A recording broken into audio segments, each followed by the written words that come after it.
So this is a great hole for streamer fishing. It's nice, it's wide, it's deep, it's faster running water, but it's still a great spot for trout to hold. So I'm going to start below here, cast over, strip it on through here, move my way up, strip it on through there, casting across, bringing it to me, and then as I get higher up in this hole, I'll strip it across and let it swing on through, and then I'll go all the way up and fish it down below. So this is a great hole to kind of fish streamer, and you know, you just don't know where they are, so you got to try everywhere. And I'm down by the tail out, so I'm going to cast it across near me, let that sink, and then just strip it right on back. I'm going to start off slow because it's cold and rainy. Just make sure I work all this whole tail out.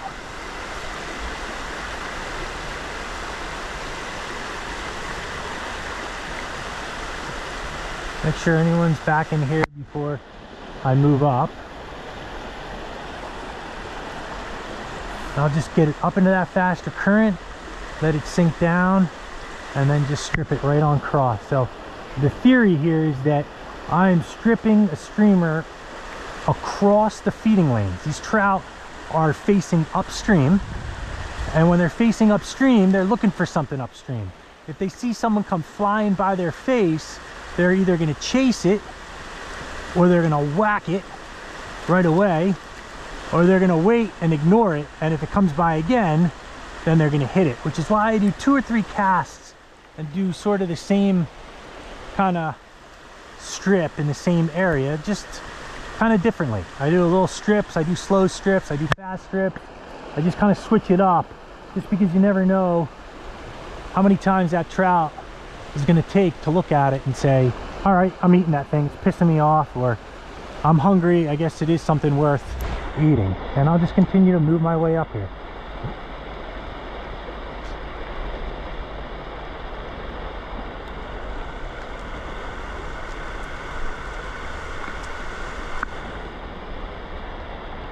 Just casting all through in here.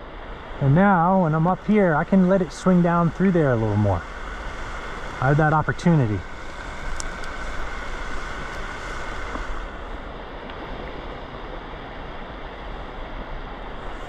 There's some overhang tree here, so I just got to be a little bit more careful when I cast.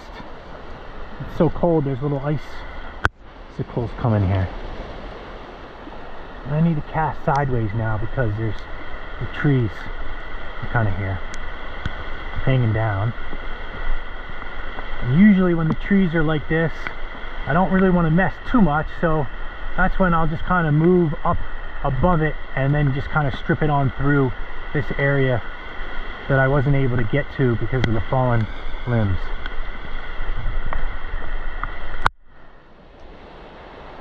Cast up in here and then strip it on through this area.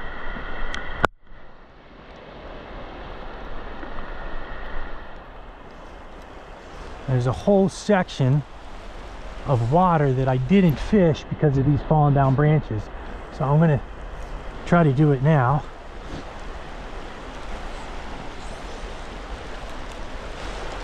Just stripping it right on through here. Casting it above stream.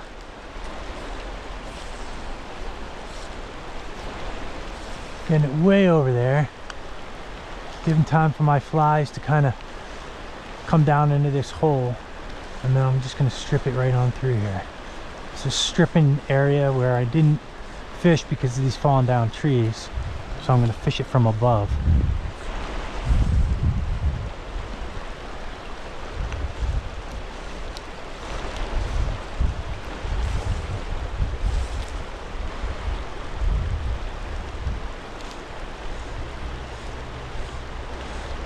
Going to strip it in slowly, a little differently.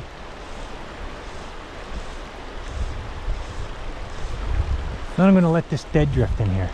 Just going to plop it in there, then my line. I'm just going to let it drift. See what happens when it drifts through there. Then I'll strip it in.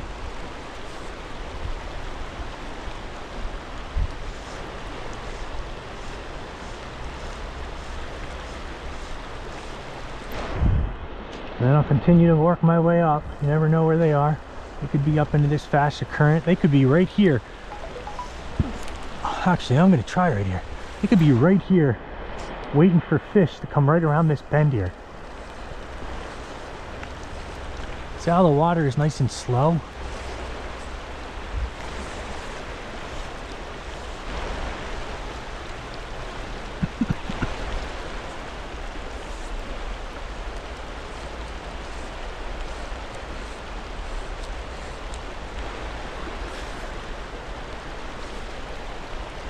Kind of let it drift down through here. It looks deep right in through here.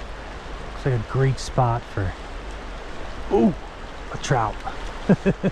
Looks like a great spot for a trout. So you can kind of see how I worked this entire hole from below it to top, just trying to find out exactly where these trout were, and I found them. There we go. Took that yellow streamer again.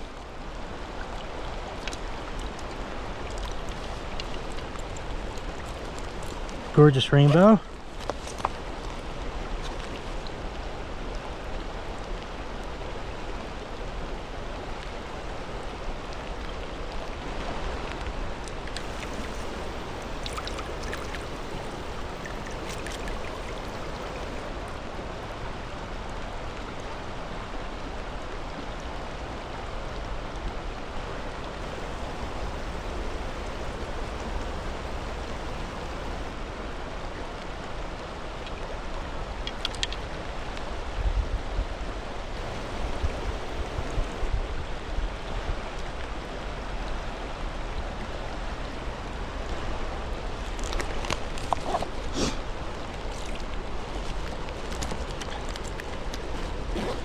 All right, let's get this guy loose.